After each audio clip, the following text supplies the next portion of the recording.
Hi viewers, welcome to Telugu bullet. Naga Chaitanya, Samantha కేవలం కేటీఆర్ వల్లే విడాకులు తీసుకున్నారని నిన్న కొండా సురేఖ సంచలన ఆరోపణలు అయితే చేసిన విషయం మనందరికీ తెలిసిందే. ఈవెన్ ఇప్పటికి కూడా అది హాట్ టాపిక్ గా మారింది. ఆమె చేసిన కామెంట్స్ పై పలువురు సినీ ప్రముఖులు కూడా మండిపడుతున్నారు. ఎందుకంటే సినిమా వాళ్ళను రాజకీయాల్లోకి లాగొద్దని అంటున్నారు. సినీ వ్యక్తుల వ్యక్తిగత విషయాల గురించి ప్రస్తావించడంపై సీరియస్ అవుతున్నారు. అయితే తాజాగా తెలంగాణ మంత్రి కొండా సురేఖ చేసిన వ్యాఖ్యలపై ప్రముఖ సినీ నటుడు చిరంజీవి స్పందించారు. ఏమనంటే ఆ అమర్యాదకర వ్యాఖ్యలు చూసి తాను చాలా బాధపడ్డట్టుగా చెప్పారు. అలాగే వార్తల్లో నిలిచేందుకు సినీ ప్రముఖులు, సెలబ్రిటీల పేర్లు వాడుకుంటున్నారని ఆవేదన వ్యక్తం చేశారు. అయితే దీన్ని తాము తీవ్రంగా ఖండిస్తున్నట్లుగా తెలిపారు. రాజకీయాలకు ఏమాత్రం సంబంధం లేని వాళ్లను కూడా ఇందులోకి తీసుకురావడం, అసత్య ఆరోపణలు చేయడం అనేది సరికాదని తెలిపారు. రాజకీయ నాయకులు ఇతరులకు ఆదర్శంగా ఉండేలా ప్రవర్తించాలని సూచించారు. అదే విధంగా అల్లు అర్జున్ కూడా రెస్పాండ్ అయ్యారు. కొండా సురేఖ కామెంట్స్ ను తీవ్రంగా ఖండిస్తున్నట్లుగా చెప్పారు. అలాగే ఈ మేరకు ఆయన సోషల్ మీడియాలో ఓ పోస్ట్ షేర్ చేశారు. సినిమా వ్యక్తుల గురించి మాట్లాడడం సరికాదని బన్నీ అన్నారు. అలాగే సినీ ప్రముఖులు, సినీ కుటుంబాలపై చేసిన నిరాధారమైన కించపరిచే వ్యాఖ్యలను తీవ్రంగా ఖండిస్తున్నట్లుగా తెలిపారు.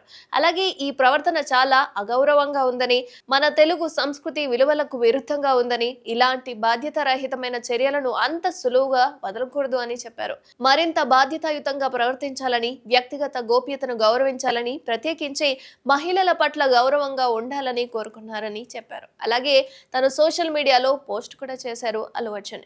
అదే విధంగా వెంకటేష్ కూడా స్పందిస్తూ వ్యక్తిగత విషయాలను రాజకీయాలకు వాడుకోవడం నాకు చాలా బాధ కలిగించిందని, బాధ్యతాయుతమైన పదవిలో ఉన్న వ్యక్తి రాజకీయ లబ్ధి కోసం వ్యక్తిగత విషయాన్ని ఆయుధంగా మార్చడం దురదృష్టకరమని చెప్పారు. మా సినిమా కుటుంబం పరస్పర గౌరవం, కృషి, మా క్రాఫ్ట్, మా వ్యక్తిగత జీవితాల పట్ల అపారమైన అంకితభావంతో ఉంటాం.